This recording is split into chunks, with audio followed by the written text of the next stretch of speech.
우리 구독자분들이 그런 걸 좋아하시는 것 같습니다. 5030이나 스쿨존 같이 안전을 위해 필요한 정책이 분명 있는데 얘네들이 알고 보면 정말 빈틈이 많잖아요. 5030은 꼭 필요한 곳에 적용을 해야 하는데 그렇지 않은 곳까지 적용하면서 제한속도를 다시 올리고 이것 때문에 표지판도 바꿔, 도로 페인트도 다시 칠해, 카메라 세팅값도 바꿔, 이러면서 세금만 낭비한 셈이 됐죠. 스쿨존도 마찬가지입니다. 아이들의 안전을 위해서 만들어졌지만 단속 장비를 그렇게 많이 늘리는 와중에 정작 사고는 줄어들지 않았죠. 속도만 문제가 아니라 과태료로 걷어들인 돈으로 안전 펜스도 설치하고 인도도 늘리고 이래야 하는데 이런 근본적인 해결은 미흡하다 보니까 속도만 무조건 단속하는 무식한 방향도 점차 사라지고 있는 추세입니다.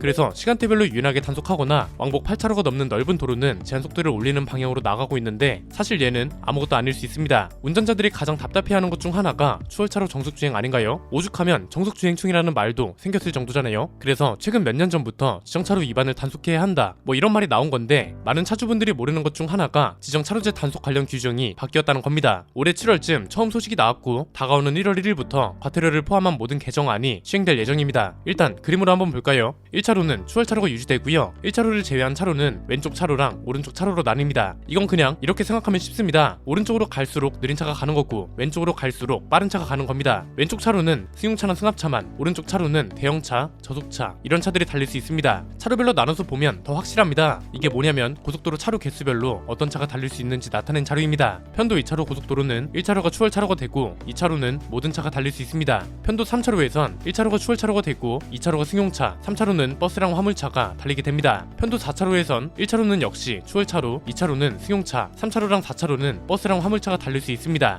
편도 5차로 도로에서는 1차로가 추월차로, 2차로랑 3차로는 승용차, 4차로랑 5차로는 버스랑 화물차가 쓸 수 있습니다. 과태료도 두 가지로 나뉘죠. 지정차로를 위반하는 거랑 추월차로를 위반하는 게 다르다는 걸 모르는 운전자들이 많더라고요. 지정차로 위반은 뭐냐면 예를 들면 이런 겁니다. 3차로를 달려야 하는 화물차가 승용차 전용 차로인 2차로를 달리는 경우 같은 걸 말하는 거고요. 추월차로를 위반하는 건 승용차가 추월을 완료한 다음에 2차로로 다시 복귀를 해야 하는데 계속 추월차로를 달리는 겁니다. 지정차로 위반에 걸리면 승용차는 범칙금이 4만원에 벌점은 10점이 부과되고요. 4톤 이상인 자동차나 승합차 같은 차들은 범칙금이 5만원, 벌점은 10점이 부과됩니다. 추월차로 범칙금은 더 큽니다. 승용차는 7만원, 승합차는 8만원이고 벌점은 두 가지 모두 10점이 부과됩니다. 물론 이런 경우에는 추월차로를 일반 주행차로로 이용할 수 있습니다. 고속도로를 달리는 모든 차들의 속도가 시속 80km 미만일 때는 추월차로를 주행해도 상관없습니다. 정체 상황에서는 이용을 해도 된다는 거고 정상 운행 상황에서는 추월 상황에만 이용하라 이겁니다. 그런데 이 차로를 잘못 이용해도 범칙금이 부과된다는 거 알고 계셨나요? 이게 무슨 말이냐면 우리나라는 1차로를 버스 전용 차로로 쓰잖아요. 이것 때문에 버스 전용 차로 바로 옆에 있는 게 1차로인지 2차로인지 헷갈려 하는 분들이 많습니다. 이 중에서는 분명 나는 2차로를 탔는데 왜 추월차로 위반으로 단속된 거야? 이러는 분들도 있을 겁니다. 2차로라고 마음대로 타면 안 되고 상황을 봐가면서 타야 한다는 거죠. 버스 전용 차로가 운영되는 시간에는 맨 왼쪽 차로는 그냥 없다고 생각하면 됩니다. 이때는 버스 전용 차로 바로 옆에 있는 차로부터 1차로, 2차로 이런 식으로 나가는 겁니다. 그러니까 버스 전용 차로가 운영되고 있을 때는 바로 옆에 있는 차로가 추월 차로라는 거죠. 버스 전용 차로가 운영되지 않는 시간에는 다른 고속도로와 마찬가지로 가장 왼쪽에 있는 차로가 추월 차로가 되는 거고요. 그냥 생각 없이 이 차로를 잘못하면 추월 차로 위반으로 단속될 수도 있으니까 주의해야 하고요. 여기서 뭔가 좀 이상한 거 안 느껴지시나요? 지정차로 제도가 시행된 지도 꽤 됐고 지난 7월에 개정된다는 내용이 나왔고 이게 다가오는 1월 1일부터 전면 시행되는 거잖아요. 그런데 이 제도가 시행되고 나서 나아진 게 있나요? 더 정확하게 말하면 더 나아진 게 체감되시나요? 이건 그냥 자료로 설명해 드리겠습니다. 이게 뭐냐면 경찰차만으로 단속에 한계가 있잖아요. 그래서 드론 단속을 도입한 이후로 법규를 위반한 차가 얼마나 단속됐는지 나타낸 자료입니다. 2019년부터 꾸준히 상승세를 보이고 있고 가장 압도적인 단속 건수를 지정차로 위반 항목이 차지했습니다. 작년에만 4,000건이 넘는 단속이 있었고 올해 8월까지 2,400건이 넘는 차가 지정차로 위반으로 단속됐다고 합니다. 이게 근데 너무 웃긴 겁니다. 분명 단속 건수는 늘었습니다. 그런데 변화를 체감하는 운전자들은 적다? 이건 무슨 말이냐면 그만큼 지정차로를 위반하는 차가 많다는 거고 실효성에도 의문을 품을 수밖에 없다는 거죠. 이 영상을 한번 볼까요? 아마 이미 보신 분들도 많으실 겁니다. 저희 채널에서 가장 조회수가 많은 쇼츠 영상인데 화물차 하나가 1차로에 있다고 뒤에 차 밀려있는 거 보이시나요? 고속도로가 막히는 이유라는 제목인데 많은 분들이 공감해 주셨고 공감해 주신 데에는 이유가 있을 거잖아요. 지금 이 영상에서 보이는 문제가 뭔가요? 화물차가 추월차로를 위반하고 있다는 거죠. 참고로 여기는 편도 2차로 고속도로고 맨 오른쪽은 주행차로가 아니라 갓길입니다. 이걸 2차로에 있는 화물차가 속도를 줄여줘야 한다고 하는 분들도 있는데 그건 아닙니다. 2차로를 달리고 있는 화물차는 법적으로 문제가 되는 게 없습니다. 이건 법적인 문제가 되는 게 아니라 배려의 문제잖아요. 그런데 1차로를 달리고 있는 화물차는 법적으로 문제가 되는 거잖아요. 이쯤 되면 그런 소리를 하는 분들도 계실 겁니다. 야, 단속을 할 거면 승용차도 해야지. 과속하려고 차로 위반 단속하라는 거 아니야? 이런 거죠. 이건 너무 억지 주장이 아닌가 싶습니다. 지정차로 위반이랑 과속이랑 이걸 대체 왜 묶어서 보는 건가요? 이미 단속 기준이 나뉘어져 있잖아요. 지정차로 위반은 말 그대로 지정차로를 위반했을 때 단속하는 거고, 과속은 말 그대로 과속을 했을 때 단속하는 거잖아요. 지정차로를 위반하면서 과속하는 사람들한테 뭐라 하는 건 제가 도둑질하니까 나도 할래요, 이런 거랑 똑같은 겁니다. 반대 상황도 마찬가지고요. 과속하는 차는 속도 위반으로 잡으면 되는 거라 굳이 두 가지를 엮을 필요는 없고요. 지정차로 제도는 5030이나 스쿨존 단속처럼 근본적인 것부터 따져볼 필요가 있습니다.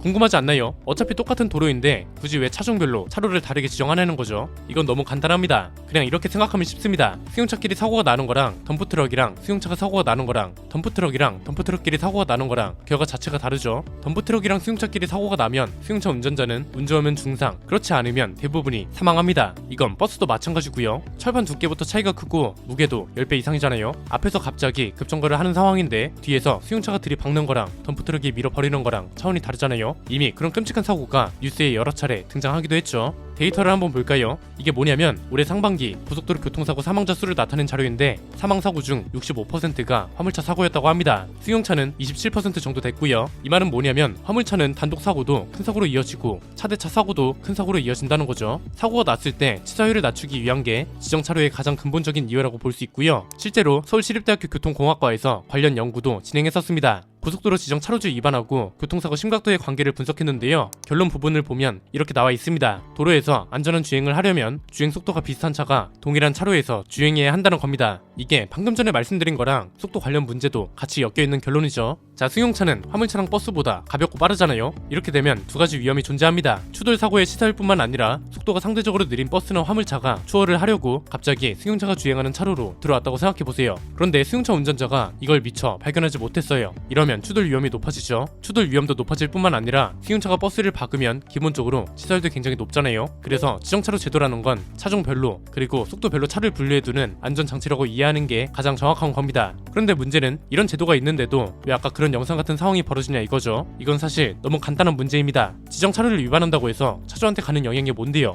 금전적인 영향이 있나요? 아니면 도덕적으로 질타를 받기를 하나요? 항상 이런 정책을 이야기할 때 가장 단순한 결론과 논리가 벌금을 올리면 되지 이런 거라고 생각하거든요.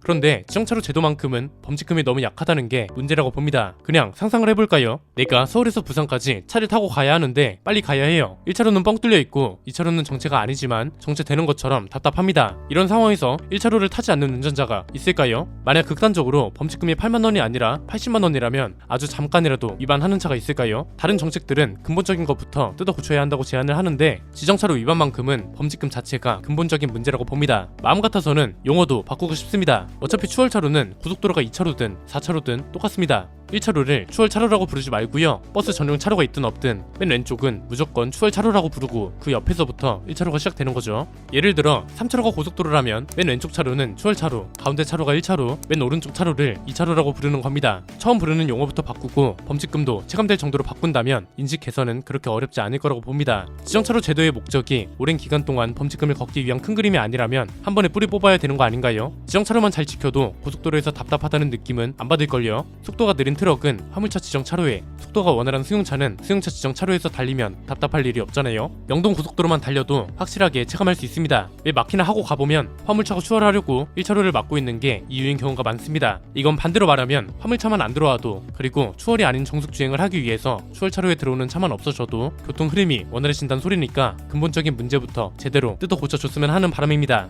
오늘 내용은 여기까지입니다. 여러분의 의견을 댓글로 남겨주시면 차후 영상에 반영할 수 있도록 하겠습니다. 지금까지 저는 안피디였습니다. 감사합니다.